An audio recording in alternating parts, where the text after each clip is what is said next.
Zanoni de Castro, que está aqui nos estúdios. Entre outros assuntos, nós vamos bater um papo com ele sobre a canonização de Manduce, que vai acontecer no próximo dia 13 de outubro. Bom dia, Dom Zanoni. Bom dia, Dilson. Alegria e muita satisfação em estar aqui novamente em seu programa. E a alegria nossa é ver o senhor hoje fisicamente assim mais atlético. Cuidando da saúde, né?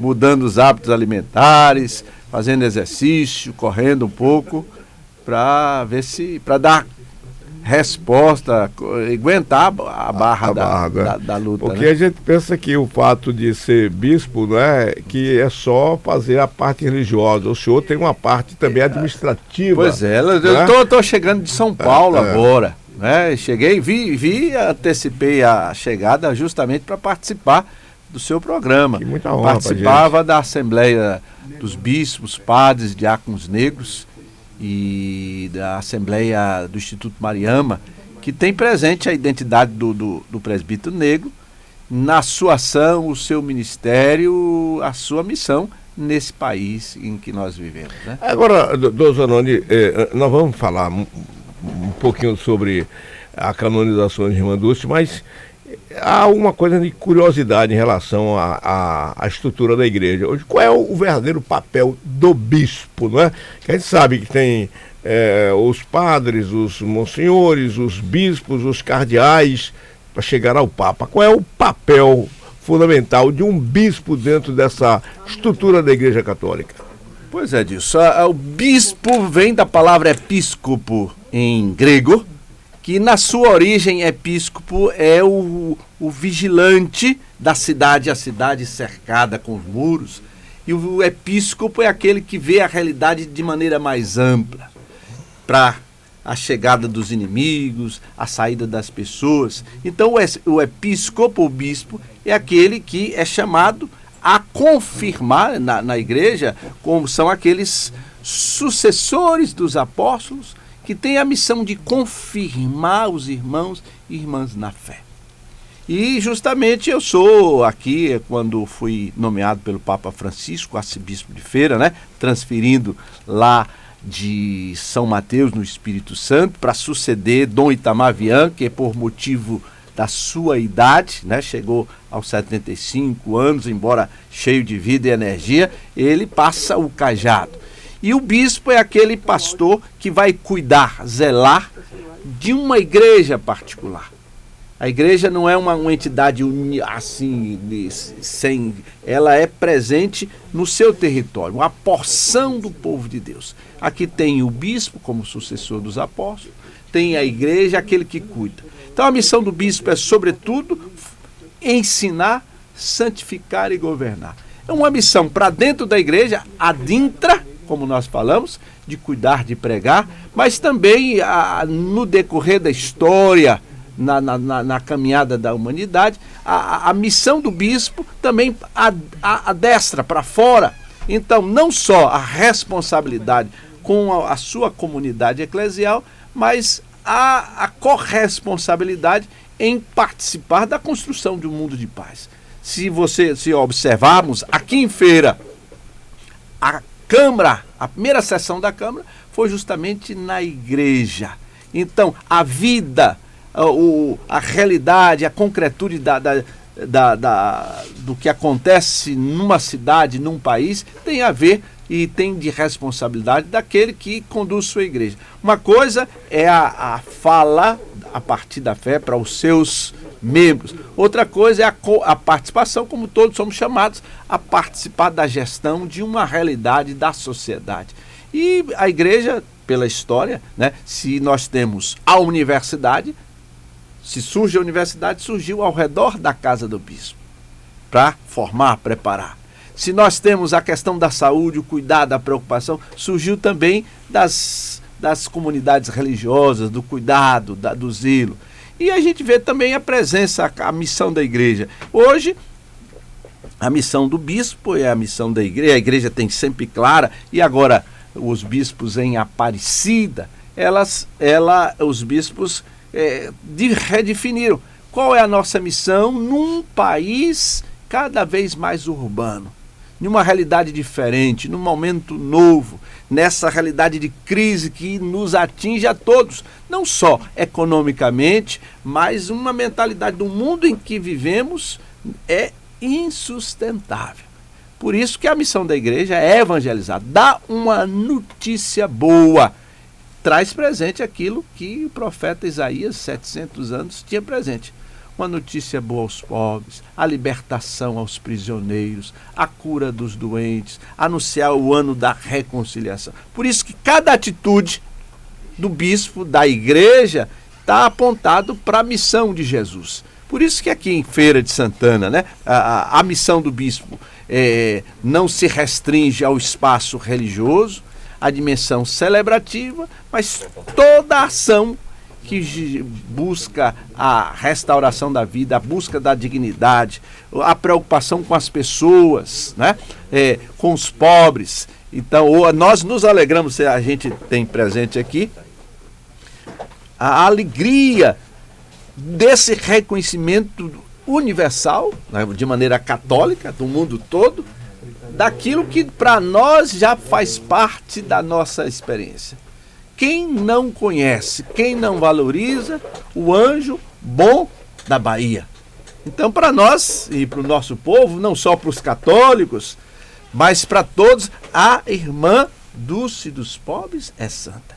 Me lembro que quando eu vim por ocasião da beatificação da irmã Dulce, eu estava no Espírito Santo e cheguei no aeroporto, eu falei, eu vou perguntar se de fato o povo sabe o que está acontecendo. Aí tinha uma senhora limpando a mesa lá no aeroporto, eu perguntei, a senhora já ouviu falar da irmã Dulce? Já, muito, eu estou muito alegre, meu marido trabalhou no Hospital Santo Antônio e estamos muito alegres porque a irmã Dulce vai ser beatificada. Eu falei, é verdade? Ela falou sim.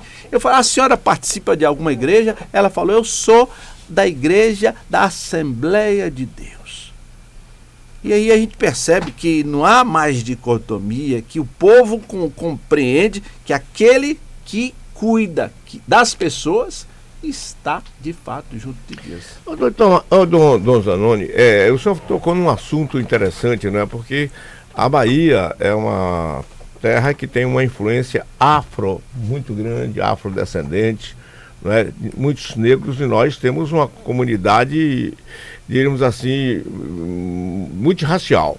Mas a gente percebe o seguinte, como o senhor colocou aqui, a pessoa pratica uma determinada religião, ou não sei se é religião, uma seita, candomblé, e você que frequenta a igreja, você pergunta, você é o que? Sou católico, mas o indivíduo frequenta o candomblé. Ou outros frequentam outro tipo de seitas ou religiões, mas estão sempre na igreja, estão sempre nas procissões, estão sempre na festa do Bonfim. Como é que o senhor explica como é que chama? Tem um termo isso aí, esse sincretismo. Porque esse fenômeno na Bahia, talvez no Brasil seja assim. Pois é, esse desafio nós precisamos, o Brasil, reconhecer o Brasil. O Brasil não conhece o Brasil. Você percebe aí, às vezes, postura de cantores, artistas, governantes, diante da realidade. Eu tive a oportunidade, essa semana passada, nós realizamos aqui, fiquei impressionado, na cidade com maior população afrodescendente do Brasil, Antônio Cardoso. Nós participei do encontro da juventude, a Pastoral da Juventude, o 21º Força Jovem, que teve como tema negritude, caminho e resistência. Nós vivemos num país, num continente, principalmente nesse recôncavo, onde a maioria da população é afrodescendente. Foi arrancada de suas terras para cá. E a igreja é chamada a evangelizar. Mas como dar uma notícia boa às pessoas se não se conhece a realidade, a cultura, a tradição, a experiência, a visão de mundo que é diferenciado. E o africano que veio para cá não é um povo só. Aqui mesmo nós temos, esse dia com as irmãs da nigeriana, as irmãs da Rosário, elas são 4 irmãs e cada uma língua diferente. uma expressão, uma cultura, uma tradição. Então nós precisamos conhecer o nosso povo. A igreja errou muito. Nós temos sobre nós, sobre a sociedade, sobre esse país, ainda esse crime de 300 anos de escravidão. E não foram suficientemente reparados. Por isso que a igreja é chamada, e isso nós estávamos refletindo lá em São Paulo, né? Lá no centro de São Paulo, refleti, teve uma entrevista que a gente compartilha dos franciscanos. E como nesse momento, né, de ter presente quem somos, a nossa identidade, né? Essa realidade, por exemplo, da Amazonas, são 300 e tantas etnias, muita que precisa ser vista. Então, nós vivemos nesse país pluricultural, nessa diversidade, e o cristianismo não deve ser reduzido a uma maneira única de expressão europeia, essa diversidade. Então, eu creio que nós precisamos valorizar, né? E porque eu tive um professor franciscano, Frei Hugo Fragoso, na questão da liturgia católica. Então, por que é aceito o órgão para tocar e não o atabaque, que é próprio do povo da tradição negra? Os órgãos, dizia o Frei Hugo, eram tocados nas orgias, nos cabarés de Viena, e os atabaques é na expressão. Então nós precisamos, no Brasil, ter presente, conhecer a nossa realidade, o nosso povo, e respeitar a cultura. Há uma intolerância, um desrespeito. Às vezes você chega no Rio de Janeiro, a invasão dos terreiros, a destruição da fé, da tradição do povo. Então, a fé cristã, ser católico, é dar uma notícia boa, né? O evangelho. E nós vemos dessa realidade como fazer com que o povo possa seguir. Há uma diversidade. No Brasil, por exemplo, os negros não eram só de tradição que marcaram o Brasil, não só negros com tradição de origem da cultura, da religião como candomblé, mas quem fizeram a reforma, a luta da independência foram os muçulmanos, né? Os negros muçulmanos. E quando organizados, letrados, que escreviam, ao escrever os seus manifestos, passavam assim nas ruas, os soldados falavam, olha, os negros estão querendo imitar os portugueses, fazendo garrancho. Mas não era garrancho, não, era árabe. Então, nós precisamos ter conhecimento. A igreja tem que dialogar, perceber a diversidade, e dar essa notícia boa. Não há notícia mais espetacular do que a de Jesus, que não é impor um modo, uma maneira de ser, mas é de respeito à pessoa, à dignidade humana. Por isso, que toda ação, todo empenho, todo trabalho que a igreja faz aqui, eu estava em São Paulo, lá na frente do convento, são 600 refeições por dia. Do outro lado tem o curso, a preparação para Educafro, de pré-vestibular, negros para a universidade. Então, esses não tem outro caminho. Porque diante de Deus, vai nos chamar se é católico, se é evangélico. Eu estava com fome e tu me deste de comer. E aí a gente volta aqui à Bahia, onde Irmanduz uniu todas essas religiões, porque o Irmanduz não discriminava se ele era católico, evangélico, bandista, sei lá, qualquer que fosse a religião. Quer dizer, ali o templo de Irmanduz era da solidariedade humana, né? E aí exatamente a gente vê e como a Bahia tem, portanto, a sua peculiaridade, talvez diferente de outros locais. É onde o senhor colocou bem, você chega no sul do país, é uma cultura europeia. Santa Catarina, Paraná, Rio Grande do Sul. O Rio Grande do Sul tem mais terreno que a Bahia. Né? Tem mais terreno interessante, que a Bahia. dado que a gente... Né? O primeiro bispo negro baiano, né, que veio, foi o Dom Gílio. Dom Gílio. Era gaúcho. Gaúcho, verdade. E Dom Gílio está onde hoje? Dom Gílio voltou para a terra dele, né? Voltou para a terra dele. Agora, uma outra pergunta que eu faço aqui ao senhor, como bispo, e quem sabe um dia pode arcebispo, né, metropolitano. A Bahia tem o arcebispo Dom Murilo, não é? Que, Bahia não, Salvador. Salvador, não é verdade? Antes era uma arquidiocese só, né? Que é a arquidiocese primaz do Brasil. É a primeira. E tradicionalmente, todos, que eu saiba, pelo menos, não sei que, todos antes de Dom Gílio, de Dom Murilo, todos chegaram bispos e saíram cardeais. Por que não aconteceu isso com o da Bahia, o Dom Murilo, que já está, já provavelmente já vai deixar, eu fui informado de que ele já está para se aposentar também, e não chegou ao cardinalício, né? Cardinalato, quando tradicionalmente a Arquidiocese da Bahia sempre ou tinha um cardeal, ou ele chegava a bispo e saía cardeal. Pois é, Dom Murilo é uma pessoa espetacular, muito preparado e ativo, inteligente. Agora, ele chegou no momento em que há uma expectativa, o Papa Francisco quis universalizar o serviço à igreja. Eu estive no Haiti, então o cardeal, o Haiti nunca teve cardeal, nunca tinha cardeal, o Paraguai não tinha cardeal, alguns países na África não tinha cardeal. Então, quando o Papa resolve fazer cardeal, um bispo do interior do Haiti, um bispo auxiliar do El Salvador, ele diminui, ele faz com que as tradicionais sedes cardinalícias sejam relativizadas, né? Então, por essa compreensão, não foi somente Salvador, mas algumas metrópoles no mundo deixaram de ser por exemplo, nos Estados Unidos. Então, eu creio que a função de Dom Murilo, muito importante, mas por essa mudança, por essa reforma na cúria, de tentar descentralizar a igreja, mas o Papa, o ser cardeal é um título, né? Um título. Mas a função, o Papa, a igreja tem hoje fortalecido as igrejas particulares.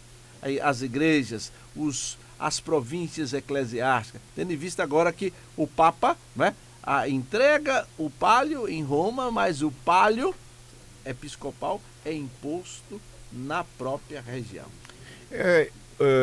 Meu caro arcebispo de Feira, a solenidade mandou como é uma canonização, como é a operacionalização de uma canonização, né?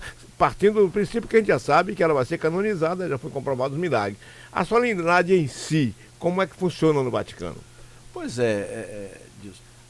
É uma celebração litúrgica, a declaração, a promulgação pública desse processo que todo feito acompanhado, que comprovado a sua vida virtuosa, ter presente a sua história, que é referência, modelo para as pessoas.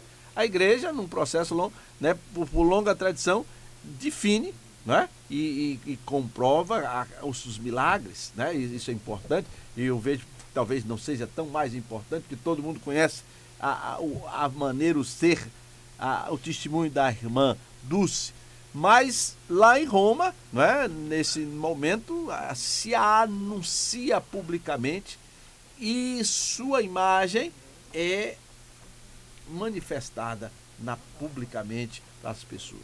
Então, é uma celebração pública, né, uma missa em que se promulga que ela é santa. A canonização, quer dizer, faz parte do cano. É a oficialização. Oficialização desse processo, né? Porque santa, ela já era considerada pela população. Olha, né?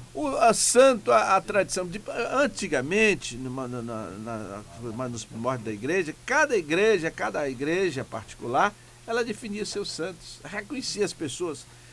Mas como é muito importante a sua vida, referência para toda a igreja, então a canonização é colocar no cano. Por isso eu falei, aquela senhora da Assembleia de Deus, ela vai ser beatificada, alegre por esse acontecimento. Então, a canonização não é uma questão apenas canônica, não é jurídica, mas é a manifestação. Santo é aquele que faz a vontade de Deus. Santo é aquele que testemunha o Evangelho. Porque uma figura que é reconhecida no Nordeste todo como santo, Padre Cício não conseguiu até hoje a canonização. Só o melhor engano chama de beato. Não sei se realmente o Padre Cício marca profundamente a história do povo nordestino. A história, o empenho, a preocupação. Mas a questão dele, toda uma luta política, de uma compreensão que ele foi, assim, suspenso de ordem. E suspenso de ordem num tempo muito rigoroso da igreja. E agora o processo está andando de restauração, de recuperação da dignidade dele como padre, como católico. Então é um primeiro processo. Agora, no momento, eu creio que mais difícil dessa questão de canonização do Padre Cício. Bom, é evidente que o senhor vai para a canonização de Irmã Dulce. A nossa equipe também vai estar presente. O Fernando Moreira vai lá ao lado do Bianchi e do Ochoa. Nós vamos fazer a cobertura ao vivo, em áudio e vídeo, e também transmitido pela Princesa FM. Nós vamos transmitir ao vivo e espero que o senhor lá se comunique com a nossa equipe e vice-versa, porque certamente o senhor prestará também uma grande colaboração seria à comunicação de Feira de Santana. E aqui para nós, no dia, eu acho bom esse link, né? No dia, essa notícia boa para nós e para o Brasil, está em sintonia com esse ênfase, esse empenho nosso. Nossa fazenda de recuperação de pessoas, de homens, de restauração da vida, a Fazenda Esperança, tem o nome Dulce dos Pobres, aí em São Gonçalo. Nossa Casa de Acolhimento de Pobres, Monsenhor Gessé. As iniciativas em defesa das pessoas. Então, Feira de Santana acolhe famílias que foram expulsas lá da Venezuela, um grupo de pessoas. A pastoral de rua de Feira de Santana é referência nacional. A preocupação com as pessoas. Nós iríamos receber ontem aqui em Feira de Santana a irmã Petra, que é a presidente nacional da Pastoral Carcerária. Ela desmarcou, não é? Posso até ver aqui como a fala dela, né? Para vocês entenderem. É o nosso Bom Dia Feira. Estamos entrevistando o arcebispo metropolitano de Feira, Dom Zanoni. Daqui a pouco nós temos uma entrevista especial aqui no nosso Bom Dia Feira com o doutor João Batista para falar de um assunto também muito importante para a Feira de Santana. Estamos com o oferecimento de Prefeitura de Santo Estevão. A obra de pavimentação asfáltica de Santo Estevão será realizada na Avenida Sítio do Aragão. Serão 7 quilômetros de vias asfaltadas, 4 milhões de reais de investimentos no mais novo vetor de crescimento, uma obra que englobará o reforço e ampliação da adutora de rede de água e pavimentação asfáltica. Prefeitura de Santo Estevão, essa cidade vai sempre crescendo. Linus, um show em modas. Lembrar que a Linus, no Dia dos Pais, está com a grande promoção no nosso Bom Dia Feira. Camisa Polo Aero, R$ 129,90. É dia da Linus. Calça Jimmy, Dia dos Pais é dia da Linus. Calça Jimmy, 349 por 175. Linus, um show em moda. Fique de bem com a vida vestido Linus. Vamos sortear no Dia dos Pais uma camisa Elos dia 2, no dia 2 dos pais, com os ouvintes. Oferecimento da Linus, uma camisa no Dia dos Pais, uma camisa Elos. Vamos sortear a oferta da Lino. Manda aí um café para Lino, um café especial para ele. Também para o pessoal da Rodsegue. Quero mandar também um café especial para a Stand Grill, para a Flávia da Stand Grill. Para o pessoal da Core 3 Internet, um café da Rio Delicatessen para Carlão da Tesoura. Café especial para você, Carlão. E também um café para o Engenheiro Mendes, né? Você fala com ele pelo 981-242441 e acaba com umidade no pé da parede para Unidos Pneus. Manda aí um café para o pessoal da Unidos Pneus, para o Bradesco, gerente Sérgio Emanuel, para Kleber, para Jaime, Luciano, para Fabiano, para Álvaro Júnior, para Adriana, todos os gerentes do Bradesco em Feira de Santana, um café especial. Quer fazer a diferença na sua carreira, passa um posto com qualidade Unifac. Quando você descansa, você carrega pedra, não é não? Pois é. Dom Zanoni. Pois não, conclua agora. Então, a irmã Petra é a responsável da Pastoral Carcerária. Tinha uma agenda aqui, iríamos fazer uma visita aos presídios com a pastoral nossa que está renovada, a Pastoral Carcerária, mas ela teve que mudar os planos devido a esse massacre no Pará. Então, É a realidade, uma coisa terrível, né? Aquela situação, né? Então, o pastoral tem uma compreensão, uma proposta de restauração, de mudança, né? Nós temos que o crime tem aumentado, a desigualdade. Agora, a maneira do encarceramento, como se faz, né, não tem solução alguma. A tendência é piorar e cada dia, né, se manifesta. Então ela viria para cá, para a Feira de Santana, mas por essa situação mudou os planos. Por isso, perceber o que a igreja tem a ver com preso, com morte, com assassinato, com indígena, com povo de rua, com a situação das pessoas, né? Porque isso faz parte da nossa identidade, da nossa missão, né? A missão do bispo, para dentro da igreja, a formação, confirmar os irmãos na fé, mas para contribuir para a gestação de um novo tempo, nova realidade, né? Nesse momento de crise, né? Nós precisamos apontar um caminho, e o caminho passa necessariamente pela solidariedade, pela partilha e pela paz. Doutor Zanoni, muito obrigado pela sua presença, foi uma honra muito grande. Eu agradeço o convite, estou aí à disposição. O senhor não precisa convite para vir aqui. Pois não. é. Olha, do Itamar, uma vez eu perguntava, do Itamar, a Rádio Ocep, você comprar uma rádio, para quê? A gente tem 8. Pois é, e eu creio que a rádio tem uma função muito grande disso, né? Eu vejo nesse momento, às vezes, de obscuridade. Uma situação grave que nós vivemos, a rádio com essa função será cobrada lá diante de Deus, né? A gestação do novo mundo. Então, por que será que essa campanha grande contra a igreja? A gente percebe uma articulação internacional para deturpar, macular a ação do Papa. A questão do sino da Amazônia, a preocupação na vida, no acompanhamento, né? Na defesa dos direitos. E a gente não escuta de forma nenhuma. E nós temos consciência qual a realidade concreta das pessoas. Esses dias em São Paulo se fazia tanta propaganda do impostômetro. Impostômetro, vai subir, tá? O governo tem dinheiro demais.